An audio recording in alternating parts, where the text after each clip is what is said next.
है ना। शुरू करते हैं।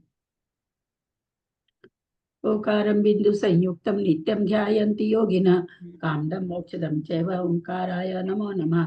अविरल शब्द घन होगा प्राचाली सकल भूतल कलंका मुनिभिरुपासि तीर्था सरस्वती हरतु न दूरितम् अज्ञानतिमिरान्धानां ज्ञानाञ्जन शलाकया चक्षुरुन्मीलितं येन तस्मै श्री गुरुवे नमः। श्री परम गुरुवे नमः। परंपराचार्य गुरुभ्यो नमः। सकल कलुष विध्वसकम श्रेषां परिवर्धकम धर्म संबंधकम भपि जीवमन प्रतिबोधकारकम पुण्य प्रकाश पाप प्रणाशक मिदम शास्त्रम श्री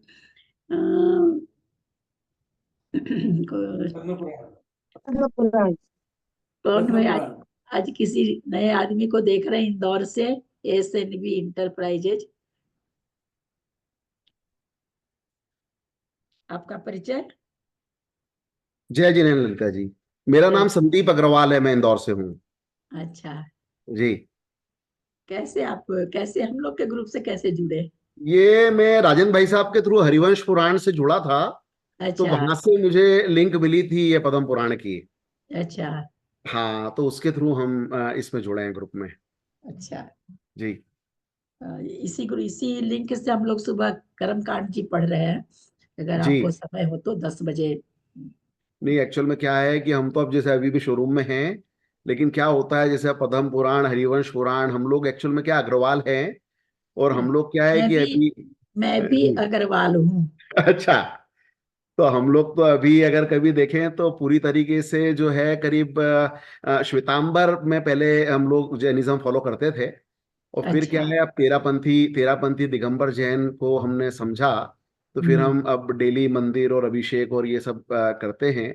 तो उसको करके अब जैसे अब ये इतना जितना भी स्वाध्याय का लाभ हमारा जितना भी पुण्य मिल रहा है, अब हम हम्म। उसके अंदर इस हिसाब से जुड़ गए हैं। अब जैसे ये क्लास खत्म होती है, फिर उसके बिल्कुल इमीडिएट बाद जो है वो हरिवंश पुराण की क्लास चालू हो हाँ जाती है। हाँ हाँ, बिल्कुल जी बिल्कुल। जी चलिए, बहुत अच्छा। जी जी जी। ओकारं बिंदु संयुक्तं नित्यं ध्यायन्ति योगिनः कामदं मोक्षदं चैव ओंकाराय नमो नमः। अविरल शब्द घन होगा प्रक्षाली सकल भूतल कलंका मुनिभिरुपासि तीर्था सरस्वती हरतुर दूरितम् अज्ञानतिमिरान्धानां ज्ञानाञ्जन शलाकया चक्षुरुन्मीलितं येन तस्मै श्री गुरुवे नमः। श्री परम गुरुवे नमः। परंपराचार्य गुरुभ्यो नमः। सकल कलुष विध्वसकम श्रेषां परिवर्धकम धर्म संबंधकम भविजीव मन प्रतिबोधकारकम पुण्य प्रकाश पापनाशमिदम शास्त्रम श्री पद्म पुराण ग्रंथराज नाम देयम से मूल ग्रंथ करता श्री सर्वज्ञ देवास्तुतर ग्रंथ करता श्री गंधर देवा प्रतिगंधर देवा तेषां वचोनुसारता महासाध्य श्रीमते रविसेनाचार्य न विरिचितमिदं शास्त्रम् श्रोतारः सावधानतया शृण्वन्तु। मंगलम भगवान वीरो मंगलम गौतमो गनि मंगलम कुंद कुंदाद्यो जैन धर्मोस्तु मंगलम सर्वमंगल मांगल्यम सर्वकल्याणकारकम प्रधानम सर्वधर्मानां जैनम जयतु शासनम जैनम जयतु शासनम जैनम जयतु शासनम सरस्वती नमस्तुभ्यं वरदे कामरूपिणी विद्यारंभम करिष्यामि सिद्धिर्भवतु मे सदा। द्वादशं जिनवानी माता की जय। परम मांगलिक ग्रंथ पद्म पुराण ग्रंथराज की जय। रविशेन आचार्य की जय। पन्नालाल जी साहित्यकार की जय। अढ़ाई दीप पे विराजमान सभी आचार्य उपाध्याय सर्व साधु के चरणों में नमोस्तु नमोस्तु नमोस्तु। सभी आर्यका माता जी के चरणों में वंदामी वंदामी वंदामी। सभी छुल्लक छुल्लिका एलक के चरणों में इच्छा में इच्छा में इच्छा में। सभी प्रतिमाधारी के चरणों में ग्रुप में विराजमान प्रतिमाधारी के चरणों में वंदना वंदना वंदना। पूज्य जनों का सादर चरण स्पर्श सभी से सादर जय जिनेन्द्र। सिद्धम संपूर्ण भव्यार्थम सिद्धे कारणम उत्तमम प्रशस्त दर्शन ज्ञान चारित्र प्रतिपादन सुरेंद्र मुक्ताश्लिष्ट पद पद्मांशुकेशरम प्रणमामि महावीरम लोक तृतीय मंगलम प्रणमामि महावीरम लोक तृतीय मंगलम प्रणमामि महावीरम लोक तृतीय मंगलम। महावीर भगवान की जय। आ गए हैं राजेंद्र भाई साहब। जय जिनेन्द्र राजेंद्र भाई साहब। हाँ दीदी, प्रणाम दीदी, प्रणाम। जय जिनेन्द्र भाई साहब। शुरू करें? हाँ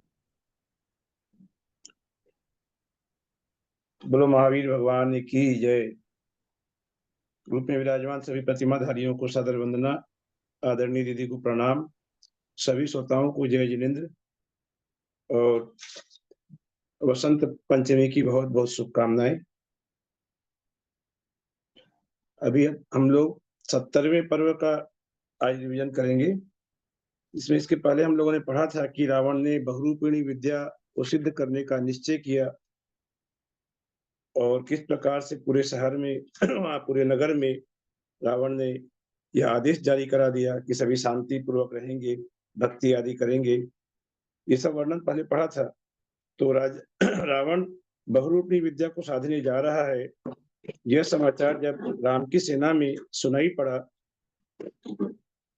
तो विजय प्राप्त करने में तत्पर विद्याधर राजा, जो विजय प्राप्त करना चाहते थे, वे आपस में कहने लगे कि सुनने में आया है कि लंका का स्वामी रावण शांतिनाथ भगवान के मंदिर में प्रवेश करके विद्या सिद्ध करने में लगा हुआ है और यह बहुरूपिणी विद्या 24 दिनों में सिद्धि को प्राप्त होती है और ऐसी यह विद्या है जिससे कि देवों का भी मद खंडित हो जाता है।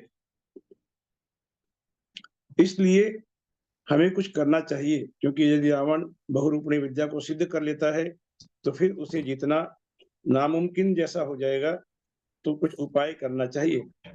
उन लोगों ने विचार किया कि उस नियम में जो रावण नियम लेकर के बैठा है वहां पर उसे जाकर क्रोध उत्पन्न करो, ताकि उसकी जो साधना में विघ्न हो और वह इस विद्या को सिद्ध नहीं कर सके। यदि वह इस विद्या को सिद्ध कर लेता है तो वह इतना शक्तिशाली हो जाएगा कि इंद्रों के द्वारा भी जीता नहीं जा सकता। तो हम जैसे सामान्य जो मनुष्य हैं वे उसे कैसे जीत सकते हैं। विभीषण कहते हैं, रावण के छोटा भाई विभीषण, वो कहता है कि यदि निश्चित ही यह कार्य करना ही है तो शीघ्र ही प्रारंभ करना चाहिए, कि शुभ कार्य में देर किस बात की। इसमें हमें विलंब नहीं करके जो काम काल करे सो आज कर, आज करे सो अब, अभी तुरंत हमें इस काम को करना चाहिए। विलंब करने की यहाँ कोई भी अवसर नहीं है। सभी विद्याधरों ने आपस में सलाह मशवरा किया और रामचंद्र से जाकर कहा कि इस अवसर पर लंका ग्रहण की जाए, अर्थात लंका में जाकर के वहां उत्पात आदि मचाया जाए, रावण को मारा जाए और अपनी इच्छा अनुसार कार्य किया जाए। ऐसा जब वे विद्याधर रामचंद्र जी के पास जाकर उन्हें सलाह देते हैं, तब रामचंद्र जी जो मर्यादा पुरुषोत्तम के नाम से विख्यात हैं, वे कहते हैं कि जो मनुष्य अत्यंत भयभीत हैं उनके ऊपर भी जब हिंसापूर्ण कार्य करना उचित नहीं होता है, तो व्यक्ति नियम लेकर के जिनेन्द्र भगवान के मंदिर में बैठा है उस पर इस प्रकार का कार्य करना, कृत्य करना, यह कैसे योग्य हो सकता है। यह तो बिल्कुल अमर्यादित कार्य है।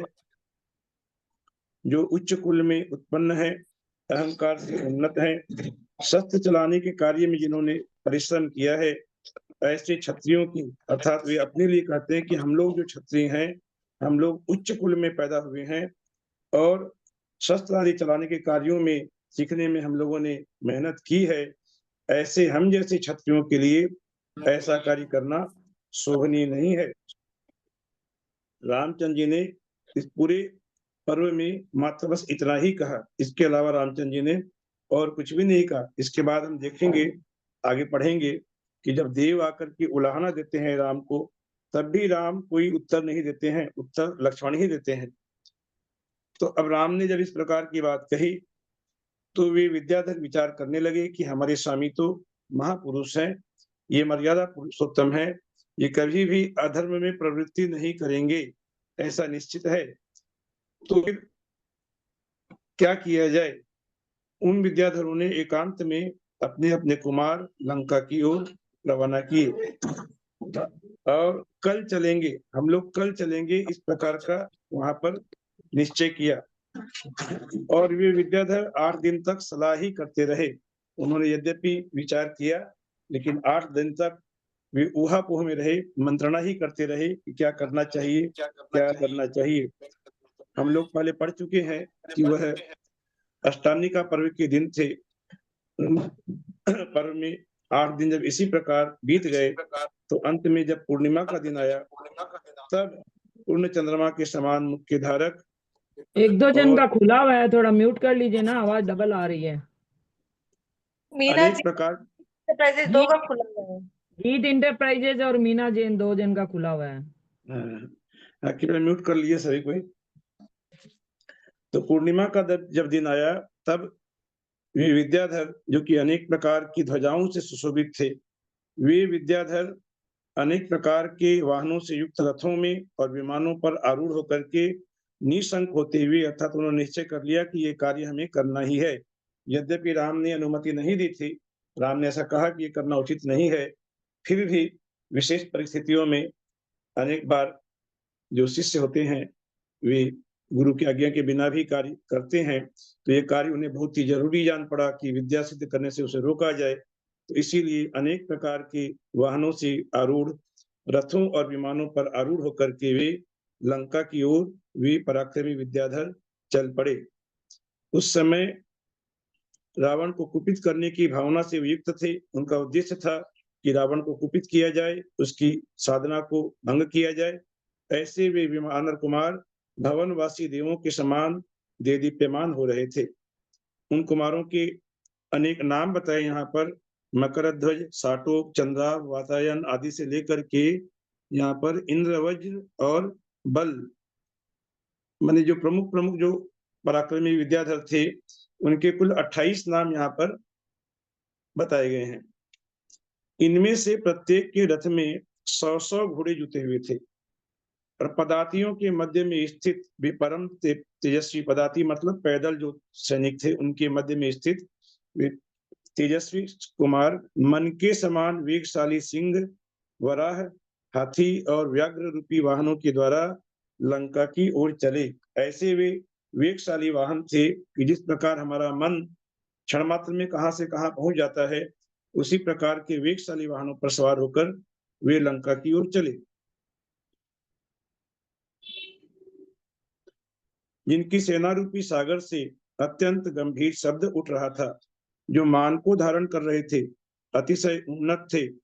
वे सब कुमार दिशाओं को आच्छादित करते हुए लंकापुरी के बाहरी भाग के मैदान में पहुंचकर विचार करने लगे, अर्थात लंका के बाहर जो मैदान है जहां वहां उन्होंने पड़ाव किया, और वहां पहुंच करके वे विचार करने लगे कि यह कैसी आश्चर्य की बात है, ये लंका नगरी इतनी शांत दिखाई दे पड़ रही है। यहाँ पर किसी प्रकार का मानो कोई शब्द ही नहीं है, सब एकदम निश्चिंत स्थिति में है।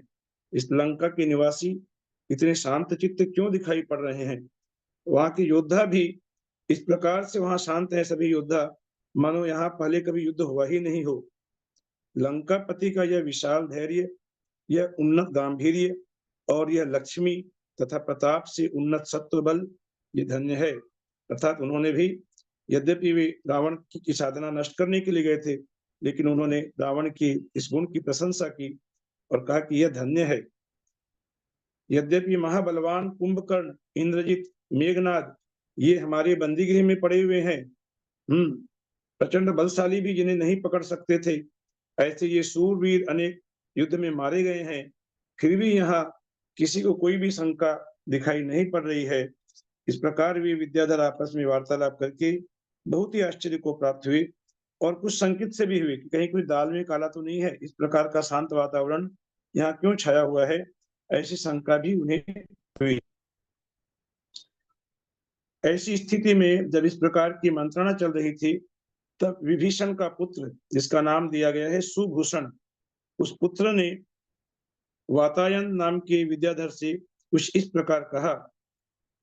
सुभूषण कहता है कि भय छोड़कर शीघ्र ही लंका में प्रवेश कर कुलांगनाओं को छोड़ इन समस्त लोगों को अभी हिलाता हूँ, कि जो निश्चिंत शांत पड़े हुए लोग हैं, इन सबों को मैं जाकर के इनको हिलाता हूँ। कुलांगनाओं को छोड़कर, अर्थात महिलाओं के ऊपर वह हाथ नहीं उठाएगा, बाकी लोगों को कहता मैं अभी हिलाता हूँ। उसके वचन सुनकर विद्याधरों के कुमार नगरी को ग्रसते हुए के समान पूरी नगरी को उन्होंने घेर लिया। वे सर्वत्र छा गए। वे कुमार जो कि महाशूरवीरता से वे अत्यंत उद्दंड थे, बहुत ही कठिनाई से वश में आने वाले थे, कलह प्रिय थे, अर्थात ये युद्ध के प्रेमी थे, और आसी हुई सर्प के समान थे, बहुत क्रोधी थे, गर्वीले थे, अनेक प्रकार के इनके विशेषण दिए हैं कि वे बहुत भारी सेना से युक्त थे।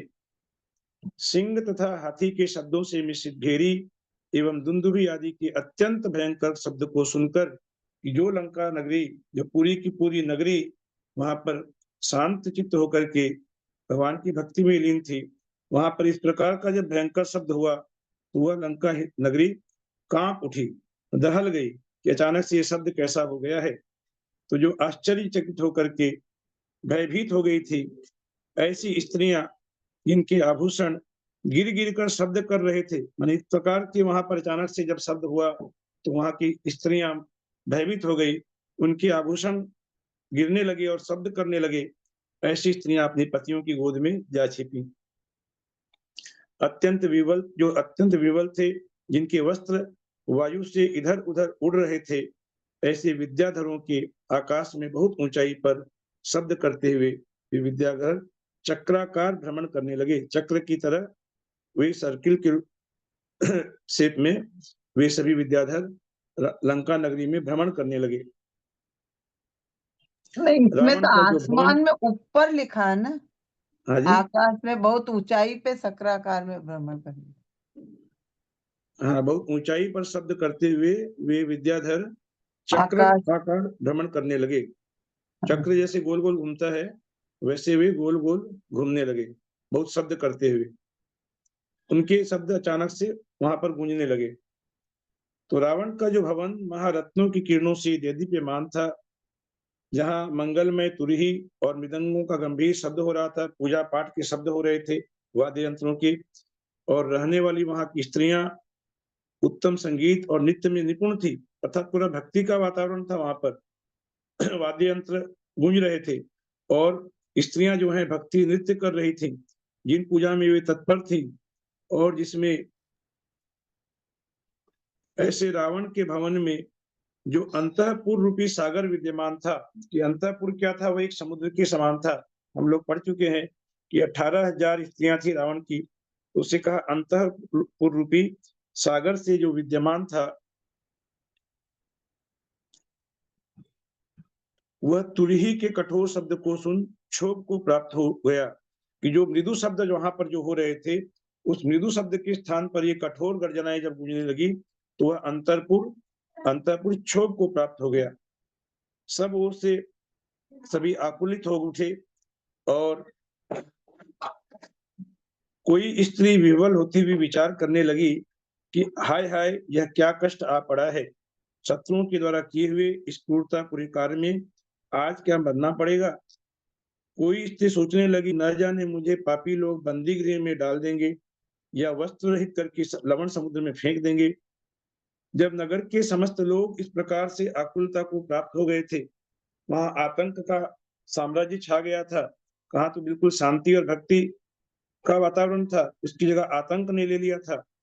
ऐसे समय में क्रोध से भरा हुआ मंदोदरी का पिता मय नामक महादैत्य कवच पहनकर कवच धारण करने वाले मंत्रियों के साथ युद्ध के लिए उद्यत हो गया। ये मंदोदरी के पिता का वर्णन हम लोग पहले पढ़ चुके हैं। मय बहुत ही शक्तिशाली महादैत्य, इसको जब भी मय का नाम आता है, इसके लिए महादैत्य के विशेषण दिया जाता है कि ये महाशक्तिवान था, और ये रावण का मंत्री था वर्तमान में। तो वह युद्ध करने के लिए जब उद्यत हुआ रावण के भवन में, वह उस प्रकार पहुंचा जिस प्रकार की सी संपन्न हरिणकेशी इंद्र के भवन में आता है। हरिणकेशी का कथा है जो हमें नहीं मालूम, वह जिस प्रकार हरिणकेशी आता है उसी प्रकार मैं भी वहां रावण के भवन में पहुंचा उन सभी से मुकाबला करने के लिए। ऐसे समय में मंदोदरी ने अपने पिता को बहुत डांटा, क्योंकि हम लोग पहले पढ़ चुके हैं कि मंदोदरी ने ऐसी घोषणा कराई थी कि कोई कितना भी यहाँ पर अभी कोई हमें क्रोध दिलाने की कोशिश करे, हमें अपने समता भाव को नहीं खोना है, और ऐसा यदि कोई करता है तो भले ही वह पिता भी क्यों न हो, वह मेरे द्वारा वध्य होगा। इस प्रकार की घोषणा कराई थी। तो अब मंदोदरी अपने पिता को डांटती है कि इस तरह आपको दोष रूपी सागर में निमग्न नहीं होना चाहिए। जो घोषणा कराई गई थी, क्या उसका ध्यान नहीं है? ऐसा जानाचार क्या आपने नहीं सुना था? इसलिए हे पिता, यदि अपनी भलाई चाहते हो तो आप शांत हो, आपको क्रोध करना अभी नहीं है। जो पूर्णिमा का दिन था वह पूर्णिमा का दिन था, अर्थात अष्टानी का पर्व का अंतिम दिन था। और उस समय में जब इस प्रकार का उत्पात होने लगा तो मंदोदरी ने पिता को शांत किया। तब वह मैं शांत होकर उसने अपने शस्त्रों को इस प्रकार संकोच लिया जिस प्रकार की सूर्य अपनी किरणों के समूह को संकोच लेता है। इतने में ही उद्वेल सागर के समान आकार को धारण करने वाले कुमार, वे जो कि भयंकर समुद्र के आकार को धारण कर रहे थे, ऐसे वे कुमार वेग संबंधी वायु से शिखर को रहित करते हुए वहां आ पहुंचे। महान उपद्रव करने की जिन्होंने ठान रखी थी, जिनकी लालसा थी कि आज तो उपद्रव करना ही है, वे कुमार लंबे चौड़े गोपुर के वज्रमय किवाड़ों को तोड़कर नगरी के भीतर घुस गए। अर्थात उन्होंने बहुत ही उद्दंडता की वहां जाकर के। उनके पहुंचते ही वहां नगरी में हल्ला मच गया कि ये आ गए, जल्दी भागो, कहाँ जाऊं, घर में घुस जाओ, हाय माता आदि जो एक भयपूर्ण जो शब्द है वे वहां पर गूंजने लगे। अनेक प्रकार के शब्द यहाँ दिए, हाय हाय बड़ा भय है। इस प्रकार भय से व्याकुल होकर के चिल्लाते हुए नगर वासियों से रावण का भवन भर गया। कोई स्त्री इतनी अधिक घबरा गई थी कि वह अपनी गिरी हुई मेखला को अपने ही पैर से लांघती हुई आगे बढ़ गई और अंत में पृथ्वी पर इस प्रकार गिरी कि उसके घुटने टूट गए। कि जब भगदड़ मच जाती है तो फिर किसी को अपना ध्यान नहीं रहता। जैसे कुछ दिन पहले हम लोगों ने पढ़ा था कि कुंभ के मेले में जो भगदड़ मच गई, तो कितने लोग परलोक सिधार गए, कितने लोग घायल हो गए। इसी प्रकार से यहाँ पर भगदड़ मच गई भय के कारण। तो कोई स्त्री के घुटने ही टूट गए और खिसकते हुए वस्त्र को जिसने हाथ से पकड़ रखा था, जो बहुत घबराई हुई थी और जो कहीं जाने के लिए तैयार थी, ऐसी कोई दुबली पतली स्त्री भय से थर थर कांप रही थी। तदनंतर इसी बीच में लोगों को भयभीत देखकर शांतिनाथ जिनालय के आश्रय में रहने वाले शासन देव अपने पक्ष की रक्षा करने में उद्यत तथा दयालु चित्त हो भावपूर्ण मन से शीघ्र ही द्वारपाल पना करने के लिए प्रवृत्त हुए। जब इस प्रकार की स्थिति होती है तो जो शासन देव है होते हैं मंदिरों के, वे जागृत हो जाते हैं कि जहां पर कोई उपाय नहीं होता वहां वे शासन देव वे अपना रूप दिखाते हैं। ऐसा कई बार होता है। जैसे अभी भी हम लोगों को सुनने में आ रहा है कि शिखर जी के अंदर में हाथियों के समूह आकर के उन्होंने क्या क्या किया, ये सब वीडियो जो सुनने में आ रहे हैं। तो ये शासन देवों के कार्य होते हैं, ऐसा होता है, इसमें बहुत बड़ी आश्चर्य की बात नहीं है। तो ये शासन देव जागृत हुए और उन्होंने दयालु चित्त होकर के वहां पर भी द्वारपाल पना करने के लिए प्रवृत्त हुए। अर्थात जो मंदिर के सिक्योरिटी गार्ड होते हैं उस प्रकार से उन्होंने वहां पर पहरा दिया शासन देवों ने और किसी को भी अंदर आने नहीं दिया। जिनके आकार अत्यंत भयंकर थे, जो नाना प्रकार के वेश धारण कर रखे थे, डील डॉल के बहुत बड़े थे, शरीर के देखने से मात्र से विषम विकारों से युक्त थे, ऐसे वे शासन देव शांति जिनालय से निकलकर वानरों की सेना पर ऐसे झपटे कि उसे अत्यंत विह्वल कर क्षण भर में खदेड़ दिया। वे शासन देव अपनी विक्रिया से अनेक प्रकार के रूप बना रहे थे। क्षण भर में वे सिंह बन जाते थे, क्षण भर में अग्नि का रूप धर लेते थे, क्षण भर में मेघ बन जाते थे, क्षण भर में सर्प और क्षण भर में पर्वत बन जाते थे। शांति जिनालय के आश्रय में रहने वाले देवों के द्वारा इन वानर कुमारों को पराभूत देख, इनको परास्त होता हुआ देख, जो वानरों के हित में भी रहने वाले जो देव थे, जो कि वानरों का हित चाहते थे, ऐसे भी जो देव थे, वे देव शिविर के जिनालयों में रहते थे। अब वे भी विक्रिया से आकर के युद्ध करने के लिए पहुंचे। अर्थात अब देवों के दो समूह हो गए और जो देव जो है दोनों का समूह, उनका दोनों समूहों का आपस में भयंकर युद्ध हुआ और उनकी विकृति देख परमार्थ स्वभाव में भी संदेह होने लगा था कि यह जो परमार्थ स्वभाव देवों का होता है यह क्या है, इसमें भी संदेह होने लगा था। इस प्रकार से देवों के समूह ही वहां आपस में युद्ध करने लगे। अपने देवों को पराजित होते देखकर, दूसरे देवों को बलवान होते देखकर और अहंकारी वानरों की लंका के सम्मुख प्रस्थान करते देखकर महाक्रोध को प्राप्त हुआ बुद्धिमान पूर्णभद्र नाम का यक्षेंद्र मणिभद्र नाम के यक्ष से इस प्रकार बोला। अब यहाँ पर दूसरी कथा आरंभ होती है पूर्णभद्र और मणिभद्र की। जब उन्होंने देखा कि इस प्रकार से वे जो राम की सेना के जो पक्षधर जो देव हैं वे उनको परास्त कर रहे हैं, तो वे आपस में दोनों देव बात करते हैं कि इन दयाहीन वानरों को देखो, जो सब शास्त्रों को जानते हुए भी विकारों को प्राप्त हुए हैं। ये तो शास्त्रों की जानकार है, ज्ञाता है, और फिर भी ये इस प्रकार के जहाँ पर पूजा भक्ति का कार्य चल रहा है वहां आकर के इस प्रकार विघ्न कर रहे हैं। तो ये लोक मर्यादा और आचार से रहित हैं। वे देव कहते हैं कि देखो, रावण तो आहार छोड़कर ध्यान में आत्मा को लगा, शरीर में भी निष्क्रिय हो रहा है, उसे अपने शरीर की भी सुध बुध नहीं है, और वह अत्यंत शांत चित्त है। फिर भी ये लोग उसे मारने के लिए उद्यत हो रहे हैं, पाप पुण्य चेष्टा से युक्त हैं और छिद्र देखकर प्रहार करने वाले हैं। अर्थात ये बहुत ही गिरे हुए लोग हैं कि जो छिद्र देखकर प्रहार करते हैं, कि जहां मौका तलाश करके और वहां ये प्रहार कर रहे हैं, ये वीरों की चेष्टा से रहित हैं। तो दूसरा देव जो दूसरे पूर्णभद्र के समान था, उसका नाम मणिभद्र, वह कहता है कि जो सम्यक्त की भावना से सहित हैं, वीर है, जिन्हें भगवान के जो चरणों का सेवक है, शांत चित्त है, ऐसे रावण को पराभव प्राप्त करने के लिए इंद्र भी समर्थ नहीं है। इंद्र भी इनको रावण को परास्त नहीं कर सकता। तो ये लोग तो कौन हैं? तो तेजस्वी पूर्णभद्र के तथास्तु इस प्रकार कहने पर दोनों यक्ष जो हैं वे विघ्न का नाश करने वाले हुए। अब ये यक्षों के इंद्र हैं, अर्थात पहले जो देव आए थे वे तो सामान्य देव थे। अब ये जो इंद्र हैं, यक्षों के इंद्र, ये यहाँ पर विघ्न का नाश करने के लिए प्रस्तुत हुए हैं। उनको आया हुआ देख अन्य जो देव थे वे लज्जा से युक्त होकर, भयभीत होकर के अपने अपने स्थानों पर चले गए, क्योंकि जब इंद्र आ जाता है तो फिर सामान्य देव नहीं ठहर सकते। वे देव वापस चले गए। यक्षेंद्र तीव्र आंधी से प्रेरित पाषाणों की वर्षा करने लगे, वहां पर पत्थरों की वर्षा करने लगे और अत्यंत भयंकर विशाल गर्जना करते हुए प्रलय काल के मेघ के समान हो गए। उन यक्षेंद्रों की अत्यंत वेगशाली जंघाओं से वायु से प्रेरित हुई विद्याधरों की सेना सूखे पत्तों के समान ढेर हो गई। कि अब विद्याधर बिल्कुल ही उन्होंने घुटने टेक दिए और वे सब भय से इधर उधर भागने लगे। उन भागते हुए वानरों का पीछा करते हुए दोनों यक्षेंद्र उलाहना देने के अभिप्राय से भी राम के पास आए।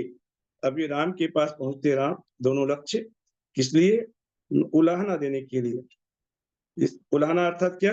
जिस प्रकार किसी माँ का पुत्र यदि पड़ोस के घर में जाकर के तोड़ फोड़ करके आता है, काफी शैतानी करके आता है, तो क्या करती है पड़ोस की माँ जो है वो आकर के उलाहना देती है कि अरे पप्पू की माँ, तेरे बेटे ने मेरे लिए घर में क्या क्या कर दिया, कैसी शैतानी की, तोड़ फोड़ की।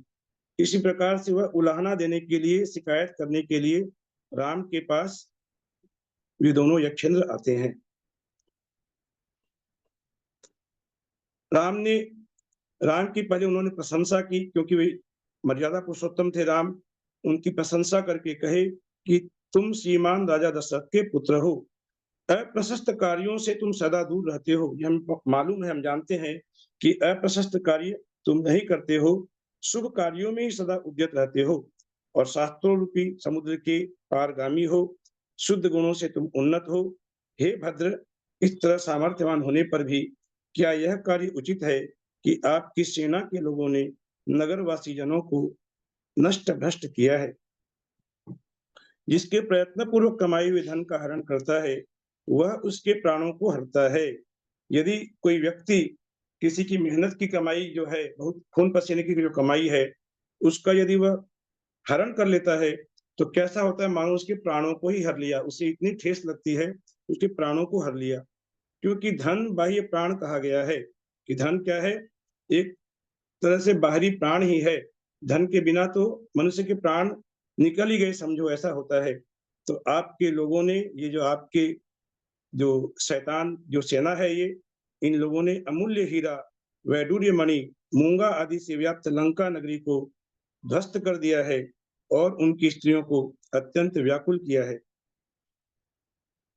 सब प्रकार की विधियों के जानने में निपुण, नीलकमल के समान कांति को धारण करने वाले लक्ष्मण कहते हैं। उलाहना आकर के दिया राम को, लेकिन राम कुछ भी नहीं कहते हैं। कहते हैं कौन? उत्तर देते हैं लक्ष्मण। अब लक्ष्मण के उत्तर को हम पढ़ते हैं, क्या लक्ष्मण क्या उत्तर देते हैं। लक्ष्मण ने कहा कि जिस दुष्ट राक्षस ने इन रामचंद्र जी की प्राणों की अधिक महागुणों की धारक एवं शील व्रत रूप अलंकार को धारण करने वाली प्रिया को छल से हरा है, उस रावण के ऊपर तुम दया क्यों कर रहे हो? क्या कहें लक्ष्मण कि आप आकर के यहाँ शिकायत करने के लिए आए हैं, लेकिन रावण ने क्या किया है, रावण ने कैसा निंदनीय कार्य किया है, क्या इसकी आपको जानकारी नहीं है जो आप उसके ऊपर दया कर रहे हो आकर के, कि उसने कैसा घोर निंदनीय कार्य किया है? हम लोगों ने तुम्हारा क्या अपकार किया है धर्मेंद्र, हमने तुम्हारा क्या बुरा किया है, और उसने तुम्हारा कौन सा उपकार कर लिया है जो तुम आज रावण के पक्ष में आकर के यहाँ उलाहना देने के लिए आए हो? कुछ ऐसा भी कहो कि जिसने संध्या के मान लाल लाल ललाट पर कुटिल तथा भयंकर विकुटी कर कुपित हो, बिना कार्य ही आप यहाँ पर पधारे हो, इस प्रकार से हमारे ऊपर में आप क्रोध कर रहे हो। तदनंतर अत्यंत भयभीत सुग्रीव ने स्वर्ण में पात्र से उसे अर्घ देकर कहा। जब लक्ष्मण इस प्रकार मुंह तोड़ जवाब देता है उन यक्षों को, तब भयभीत हो गया कौन? सुग्रीव, क्योंकि ऐसे जो देव हैं, देवों के इंद्र हैं, उनको इस प्रकार से उत्तर देते देख करके कहीं कोई अनिष्ट नहीं हो जाए, इस आशंका से सुग्रीव कांप गया और उसने अर्घ देकर कहा कि हे यक्षराज, आप क्रोध को छोड़िए। उसने बहुत विनय पूर्वक कहा कि आप क्रोध को छोड़िए, आप समभाव से हमारी सेना तथा साक्षात इतिपना को प्राप्त हुई लंका के सैन्य सागर की भी स्थिति को देखिए कि हमारी सेना कितनी नगण्य है, और यहाँ साक्षात इतिपना को प्राप्त हुए, ये मान लो एकदम कोई जो विशाल समुद्र जैसा होता है, जो विशाल वर्षा होती है चारों तरफ, तो जिस प्रकार जल का सैलाब छा जाता है चारों तरफ, इस प्रकार की इस सैन्य सागर की भी स्थिति को देखिए कि दोनों में कितना अंतर है। इतना सब होने पर भी राक्षसों के अधिपति रावण का यह प्रयत्न जारी है। यह रावण पहले भी किसके द्वारा साध्य था कि लक्ष्मण ने तो बता ही दिया था कि रावण ने कैसा अनीतिपूर्ण कार्य किया है, और यह इतना बलशाली है कि इसे जीतना पहले भी बहुत मुश्किल था, और अब ये बहुरूपणी विद्या को सिद्ध कर लेगा तो अब तो कहना ही क्या है, अब इसे कौन जीत सकता है। इसीलिए यह ऐसी कुछ मजबूरी थी कि जिसके कारण हमारे लोगों को जाकर के वहां उसकी साधना में विघ्न डालने का कुछ कार्य करना पड़ा। जिस प्रकार जिनागम के निपुण विद्वानों के समान प्रवादी लोग लड़खड़ा जाते हैं, उसी प्रकार युद्ध में कुपित हुए रावण के सामने अन्य राजा लड़खड़ा जाते हैं कि जो जिन शासन का जो जिनागम का बहुत निपुण जो विद्वान होता है, उसके आगे अन्य जो प्रवादी लोग होते हैं वे लड़खड़ा जाते हैं, वे उसके आगे तर्क नहीं कर सकते। जिस प्रकार वे परास्त हो जाते हैं, उसी प्रकार रावण भी इतना बलशाली है कि अन्य राजा लड़खड़ा जाते हैं, वे उसके सामने ठहर ही नहीं पाते। इसलिए इस समय मैं क्षमा भाव से बैठे हुए रावण को क्षोभ युक्त करूंगा, क्योंकि जिस प्रकार मिथ्या दृष्टि मनुष्य सिद्धि को प्राप्त नहीं होता, उसी प्रकार क्षोभ युक्त साधारण पुरुष भी विद्या को सिद्ध नहीं कर सकते। ये उदाहरण दिया, क्या उदाहरण दिया कि मिथ्या दृष्टि मनुष्य जो है वह जिस प्रकार किसी सिद्धि को नहीं प्राप्त होता, उसी प्रकार जो विद्या को सिद्ध करने बैठा हुआ है वह यदि क्रोध में आ जाए तो उसे विद्या सिद्ध नहीं हो सकती। इस बात को जानते हुए, ऐसा समझते हुए इस प्रकार का कार्य किया गया। तो इस प्रकार सुग्रीव ने थोड़ा सा बीच बचाव करके उसे समझाया, उस यक्षेंद्र को। तो रावण का क्षोभित करने का हमारा उद्देश्य क्या है कि हम तुल्य विभव के धारक हो उसके साथ युद्ध करेंगे, अन्यथा हमारा और उसका युद्ध विषम युद्ध होगा। कि हम उसके साथ यदि युद्ध करें तो आपस में समानता तो कुछ थोड़ी होनी चाहिए, और वह बहुरूपणी विद्या सिद्ध कर लेगा तो हमारे और बीच उसके बीच में बहुत भारी असमानता हो जाएगी, और हम उसके युद्ध में हम नहीं जीत पाएंगे। और उसने सीता को ग्रहण करके, जैसा कि लक्ष्मण ने कहा था कि सीता रूपी शीलवती नारी जो है उसका उसने छल से हरण किया है, तो यह उसकी भी यह एक बहुत बड़ी अकीर्ति है। इसको सीता को प्राप्त करने के लिए हमने ऐसा करना पड़ा। ऐसा सुन करके वह पूर्णभद्र यक्ष जो है उसका कुछ क्रोध शांत हुआ, और पूर्णभद्र ने कहा कि ऐसा हो सकता है उसने अनुमति दे दी, ऐसा हो सकता है। लेकिन हे सत्पुरुषों, हे सज्जनों, लंका में जीर्ण तीर्ण को भी अणुमात्र भी पीड़ा नहीं करना चाहिए। ठीक है, आप लोगों को वहां बाधा डालनी है तो आप लोग बाधा डालो, लेकिन लंका में जो वहां की जो प्रजा है, उस प्रजा को आप लोग बिल्कुल भी कष्ट नहीं पहुंचाएंगे, वेदना आदि न पहुंचाकर रावण के शरीर की कुशलता रखते हुए, यह शर्त रख दी, वहां पर कंडीशन रख दी कि रावण के भी शरीर को आंच नहीं आनी चाहिए। उसके शरीर की कुशलता रखते हुए आप लोग यदि कुछ क्षोभ उत्पन्न करते हो तो करो, मैं आपको मना नहीं करता हूं। परंतु मैं समझता हूं कि रावण बड़ी कठिनाई से क्षोभ को प्राप्त होगा, कि आप यदि जितना चाहते हैं कि रावण की साधना में विघ्न डाल दें, वह इतना दृढ़ निश्चयी है कि उसे क्षोभित करना जिससे कि उसकी साधना भंग हो जाए, यह बहुत कठिन कार्य आप लोगों के लिए होगा। इस प्रकार कहने पर जिनके नेत्र प्रसन्न थे, जो भव्य जिनों पर स्नेह करने वाले थे, भक्त थे, मुनि संग की वैयावृत्ति करने में सदा तत्पर रहते थे और चंद्रमा के समान उज्जवल मुख के धारक थे, ऐसे यक्षों के दोनों अधिपति राम की प्रशंसा करते हुए अंतर्हित हो गए। यक्षों की क्या क्या विशेषता बताई? जो यक्ष थे उनकी विशेषता बता रहे हैं कि वे भव्य थे। भव्य जनों पर स्नेह करने वाले थे। जो भव्य जन हैं उन पर स्नेह करने वाले थे। वे जिन शासन के भक्त थे, मुनि संग की वैयावृत्ति करने में वे सदा तत्पर रहते थे और चंद्रमा के समान उज्जवल मुख के धारक थे, ऐसे यक्ष राम की प्रशंसा करते हुए वे अंतर्हित हो गए। अंत में गौतम स्वामी कहते हैं कि देखो, जो यक्षेंद्र उलाहना देने आए थे, वे लक्ष्मण के कहने से अत्यंत लज्जित होते हुए समचित्त होकर चुपचाप बैठे रहे, कि उन्हें इस बात की जानकारी नहीं थी कि रावण ने क्या निंदनीय कार्य किया है।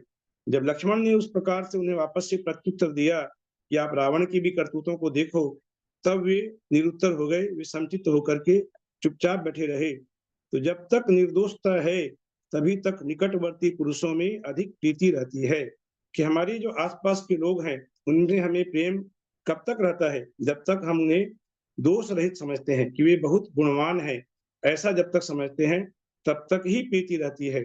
जिस प्रकार की उन यक्षेंद्रों को रावण के गुण स्मरण में आ रहे थे कि रावण इतना गुणवान है, इतना जिनेंद्र भगवान का भक्त है, आदि आदि, तो उसमें प्रीति थी। लेकिन जब उन्हें यह पता चला कि रावण जैसे व्यक्ति ने इस प्रकार का निंदनीय कार्य किया है, तो उनकी प्रीति भी रावण के प्रति समाप्त हो गई।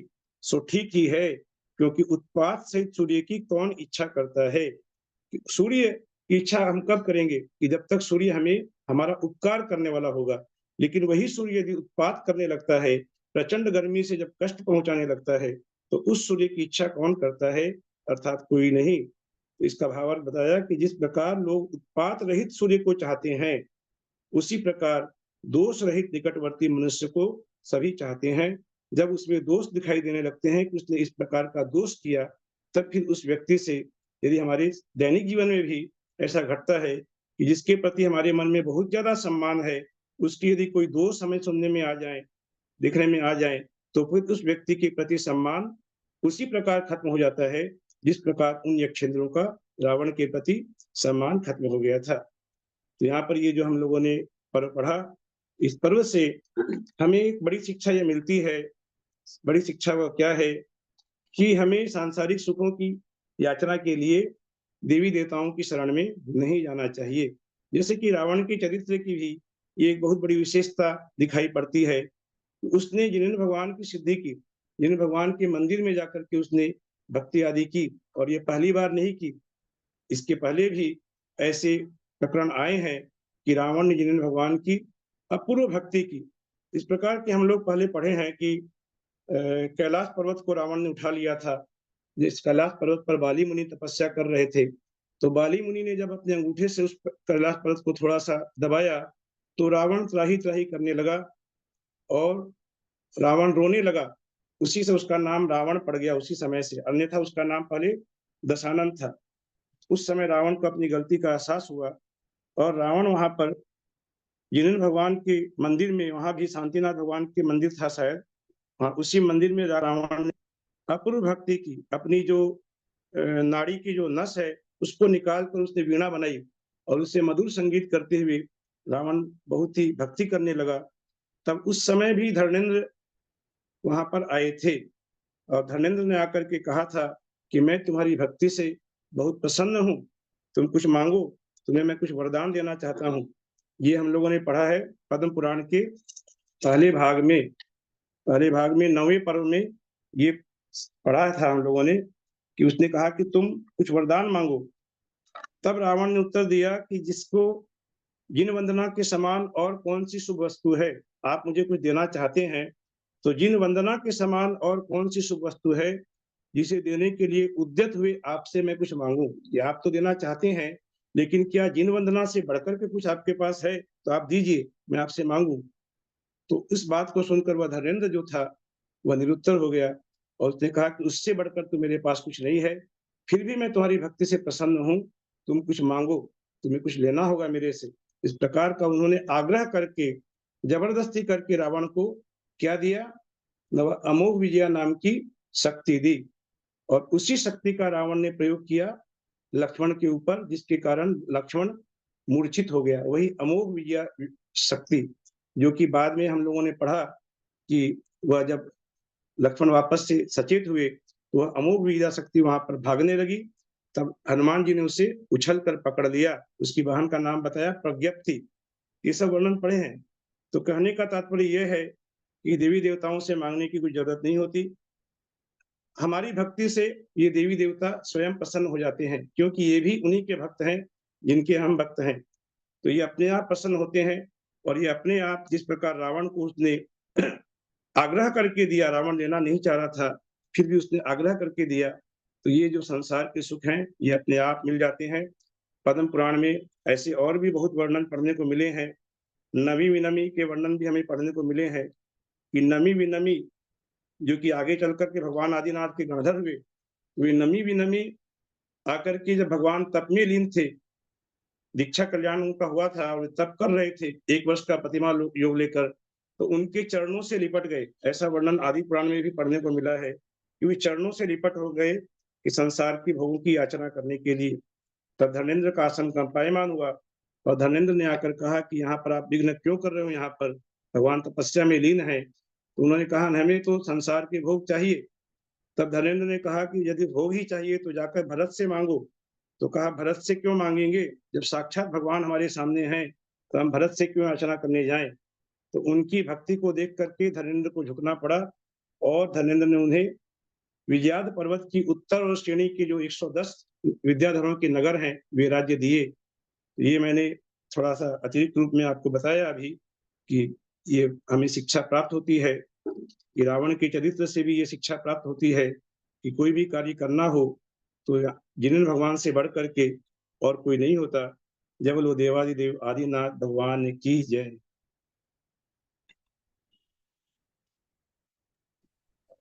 भैया जी, ये जो जय जिनेन्द्र भैया जी, ये जो लास्ट में यक्ष का जो वो बताया है कि उसके नेत्र प्रसन्न थे, भव्य जनों पर स्नेह करने वाले थे, भक्त थे, तो ये 4 तरह से बताया है ना। एक बार श्लोक नंबर बताइए कहाँ पर है। 97, हाँ 97 के बाद। अच्छा, वेदना अधिक न पहुंचाकर रावण के शरीर की, यही वाला बोल रहे हैं क्या। हाँ जी, इससे आगे। हाँ, रावण के शरीर की कुशलता रखते हुए उसे क्षोभ उत्पन्न करो, परंतु मैं समझता हूँ कि रावण बड़ी कठिनाई से क्षोभ को प्राप्त होगा। हाँ, इससे इसके आगे। बाद वाला हाँ जी, हाँ।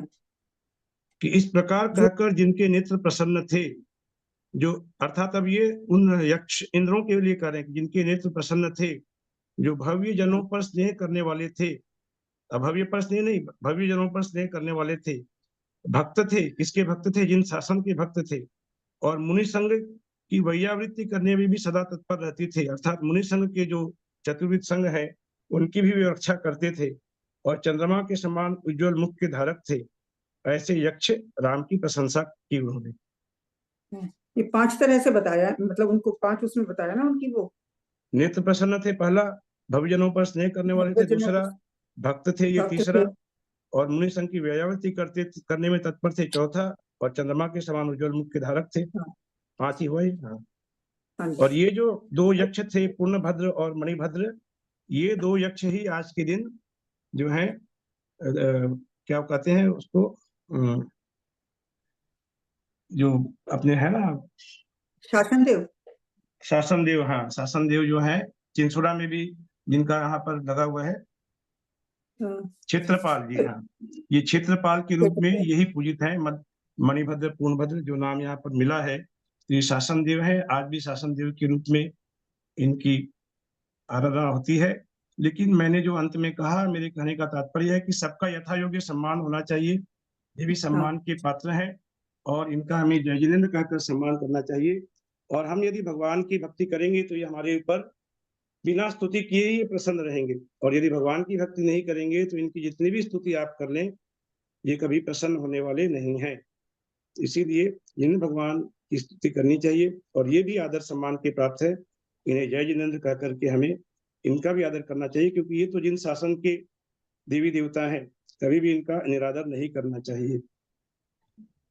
इनका दो जगह नाम आया ना भैया जी, दोनों जगह ये एक ही है या अलग अलग है? हाँ, दो जगह नाम आया ना, एक तो शुरू में ही क्या आया बोलिए?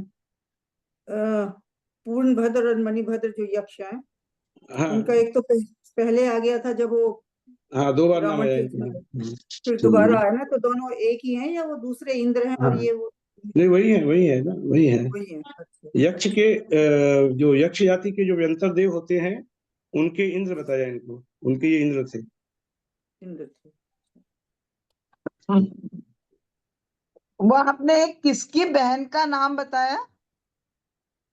प्रवर हाँ। अमोघ उसकी नाम बताया ना, अमोघ शक्ति की। अरे वो पढ़ा ना हम लोगों ने, अभी तो अच्छा, पढ़े अमोघ थे वो शक्ति की, अमोघ शक्ति की बहन प्रवट। हाँ अमोघ हाँ शक्ति। जब प्रज्ञप्ति, उसे हनुमान ने प्रज्ञप्ति। पकड़ लिया तो कहा अमोघ हाँ हाँ, शक्ति मेरा उछल नाम के है। पकड़ लिया था। हाँ, मेरी बहन का नाम प्रज्ञप्ति है। और हाँ, उसने गिरा कर कहने लगी कि भाई हम लोग तो स्वामी के आज्ञा में बंधे हुए हैं, हमारा क्या कसूर है, हमें छोड़ दो। हनुमान से कहा, उन्होंने विनती की। ये सब वर्णन पढ़े थे ना कि वो विशल्या को देखते ही वह शक्ति भाग गई वहां से। वो जो शक्ति विशल्या लगी थी को लक्ष्मण देखते को, ही वह भाग भाग गई गई। थी वहां से। हाँ। तो बड़ा एक एक सांस में हाँ। पूरा, एक सांस में पूरा बोलना। लेकिन बहुत अच्छा लगता है जब भाई साहब बोलते हैं ना। हाँ, मेरा मन तो इसी में रम जाता है। जब दोबारा पढ़ रहे हैं ना, अभी तो दोबारा पढ़ रहे हैं तो पहले पढ़ी हुई चीजें सारी याद आ जाती हैं कि ये सब पढ़ा था। असल बहुत में अच्छा बीच में लगता है। समझाते जाते हैं ना भाई साहब, तो वो अच्छा लगता है सुनने में, समझ में भी जल्दी आ जाता रंजू जी आप आज ही आई हैं कि आती हैं रोज? है। रंजू मैं जैन। डेली आती हूँ डेली, हाँ, म्यूट रहती हूँ। हाँ, आज ही देखे आपको, वैसे मैं तो आज ही देखी। नहीं, मैं डेली आती हूँ, पढ़ती, मतलब स्वाध्याय तो रोज अंजू, ही होता है दोनों। अंजू नहीं, आपका तो हाँ। नाम रोज देखती हूँ, मैं रंजू बोल रही हूँ, रंजू। जी हाँ, मैं कल खाली थोड़ी देर 5-10 मिनट ज्वाइन की थी, आज ही ज्वाइन की हूँ बस। हाँ, ये देखा तो नहीं, कभी आज ही देखा। हाँ हाँ, परसों सरोज भाभी जी से ली थी लिंक तो। अच्छा। बहुत बहुत आप लोगों की सब रुचि है, आप लोग रुचि की मैं बहुत प्रशंसा करता हूँ, इतनी रुचि के साथ सब पढ़ते हैं। नहीं, दीदी बहुत मैं अच्छा। जिनमणि स्तुति करूँ हाँ या और हाँ, कोई करेंगे? नहीं नहीं, करिए करिए, आप करिए। यदर्थमात्रा पदवाक्यहीनं मया प्रमादादि किञ्चनोक्तं तन्मे क्षमित्वा विदधातु देवी सरस्वती केवलबोधलब्धिं। बोधि समाधि परिणाम शुद्धि स्वात्मोपलब्धि शिवसौख्यसिद्धि। चिन्तामणिं चिन्तितवस्तुदाने तां वन्द्यमानस्य ममास्तु देवी। जावाणी के ज्ञान ते सूझे लोकालोक, सोवाणी मस्तक लहि सदा देत हो धोख। हे जिनवाणी भारती तो ही जपू दिन रैन, जो तेरा शरणागहि सो पावे सुख चैन। देव जो अरहंत को गुरु से हो निर्ग्रंथ, दया धर्म पालन सदा यही मोक्ष का पंथ। बोलो दास वाणी माता की जय। वायु सरगम करो में हम।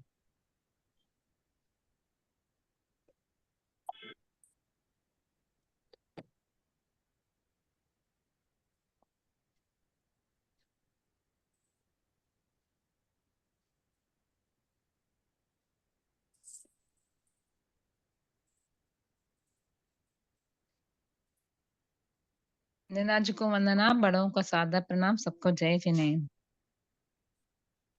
दीदी को सीमा प्रणाम राजू और को दीदी सभी को को जय प्रणाम, जिनेंद्र। आदरणीय दीदी को भैया जी प्रणाम। को फादर वंदना, जय जिनेंद्र। बहनों को प्रणाम, दीदी को प्रणाम, सभी भैया जी को प्रणाम, सभी बड़ों को प्रणाम, सभी को जय सादर जय जिनेंद्र, सभी को जय जिनेंद्र। सभी को प्रणाम। सभी बड़ों को सादर प्रणाम, सभी को सादर जय जिनेंद्र। ललिता जी को सादर चरण स्पर्श, सभी बड़ों को सादर प्रणाम, सभी को जय जिनेंद्र। अर्चना जी को वंदना, भैया जी आपकी को जय। परीक्षा के लिए बहुत बहुत शुभकामनाएं।